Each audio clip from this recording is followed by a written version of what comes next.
Has your Pixel 6 or 6 Pro been having issues? Well, Google's pushed out an update to fix all your problems. But has it? Let's find out. Howzit Grant here, welcome back to the channel. So in case you haven't heard, your Pixel 6 or 6 Pro should have received the much awaited and long anticipated December and January system updates. There are a laundry list of fixes in these updates, so I'll leave the links in the description to the full changelogs directly from Google. Now the first thing I want to tackle is the Fingerprint Reader. Back in December, I did a YouTube Shorts video showing how my 6 Pro fingerprint scanner was working quite well for me, and it kept up with the Galaxy S21 Ultra pretty well.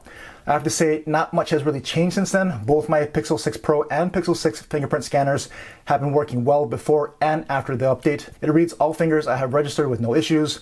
I recognize others are having issues, but so far they've been working pretty well for me.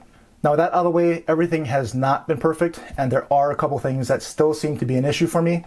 First off, adaptive brightness is still too sensitive at times. Now remember, this isn't your typical auto brightness you find on other phones. Adaptive brightness is supposed to learn your habits and adjust the brightness to where you prefer it to be over time.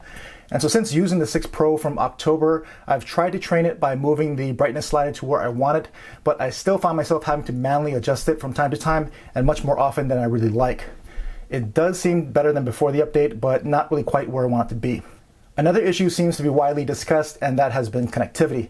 Now, for the most part, I haven't had any issues except for a couple instances where I would lose cell signal once I left my home and got off the Wi-Fi signal. Toggling airplane mode off and then back on would fix it for me, and my phone would be able to reconnect back to the cell signal again. So this really first happened back in late November or early December.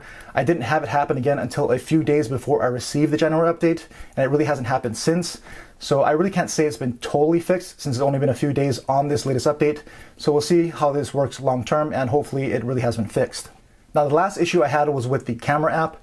After using Cinematic Pan, it would go completely gray, completely blank, it wouldn't even work. Restarting the camera app wouldn't fix it, and I was really forced to restart the whole phone to get it working again. So this also first happened about over a month ago, and really has only happened again a few days before the January update. I'll be sure to keep an eye out to see if this really has been resolved or not. So other than that, that's it. My Pixel 6 and 6 Pro have been working well, and for the most part, I've been quite satisfied using them over the last few months. Again, I recognize this hasn't been smooth sailing for all Pixel 6 and 6 Pro users out there. So if you've been having the same or other issues, let me know what issues you were having, and if they've been resolved with this update from Google, or if you're still having problems. And if you are still having problems, then are you keeping your Pixel 6 or are you moving on to something else? So that's going to do it for this video, and until the next one, thanks for watching.